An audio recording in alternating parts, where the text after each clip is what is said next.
Ce n'est peut-être pas exactement la phraséologie des derniers écrits du Nouveau Testament ni leur méthode que de nous parler de notre croix journalière ou de dire que l'on doit porter sa croix de jour en jour. Le principe le plus vrai, c'est peut-être que la croix lui a été donnée à lui et qu'elle devient mienne de jour en jour. Il peut en être ainsi.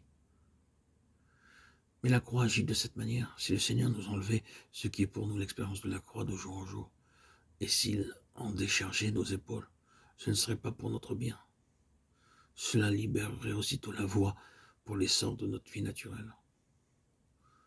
Nous pouvons observer cela lorsque les hommes commencent à avoir un peu de soulagement dans leur épreuve, comme ils laissent tomber leur fardeau. Ils se dressent sur une sorte de piédestal pour nous regarder de haut. Nous avons tort, ils ont raison.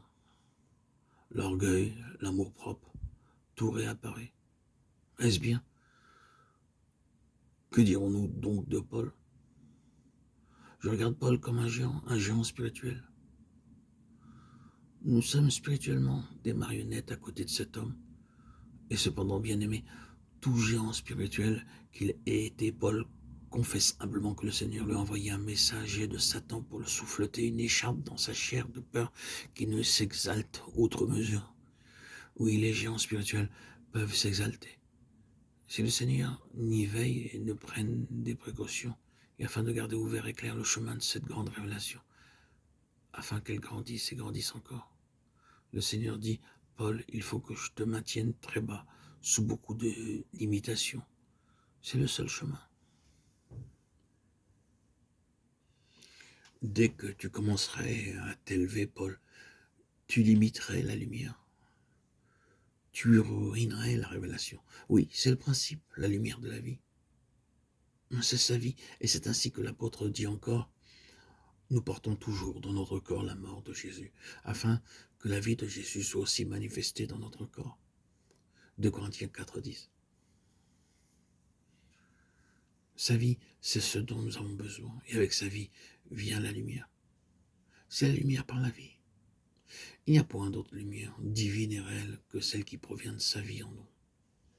Et c'est sa mort accomplie en nous qui ouvre le chemin pour sa vie. Frères et sœurs en Christ, bien-aimés, il faut nous arrêter ici. Considérons encore le but de Dieu, la lumière, la gloire, la plénitude entrant en nous. Tout est en Christ. La mesure de la lumière, la mesure de la gloire, ce sera la mesure de Christ en nous. Et la mesure de Christ dépendra entièrement de la place que le Seigneur pourra trouver pour lui-même en nous.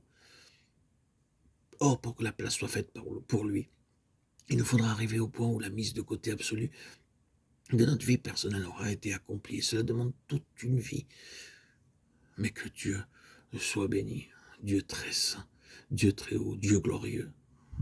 Il y a là le point suprême et glorieux, lorsqu'il viendra pour être glorifié dans ses saints et admiré dans tous ceux qui auront cru, être admiré, avoir la gloire de Dieu. Oh, puisse quelque chose de la lumière de cette gloire tomber dans nos cœurs pour nous fortifier, nous réconforter, maintenant, dès à présent, dès aujourd'hui, dans le chemin, pour encourager nos cœurs à avancer dans la connaissance de son Fils pour l'amour de son nom. Frères et sœurs en Christ, bien-aimés, chers auditeurs, auditrices, soyez bénis dans le nom précieux de notre Seigneur Jésus-Christ, Yeshua, Roi Melech Hamashiach, Roi Messie. Alléluia. Amen.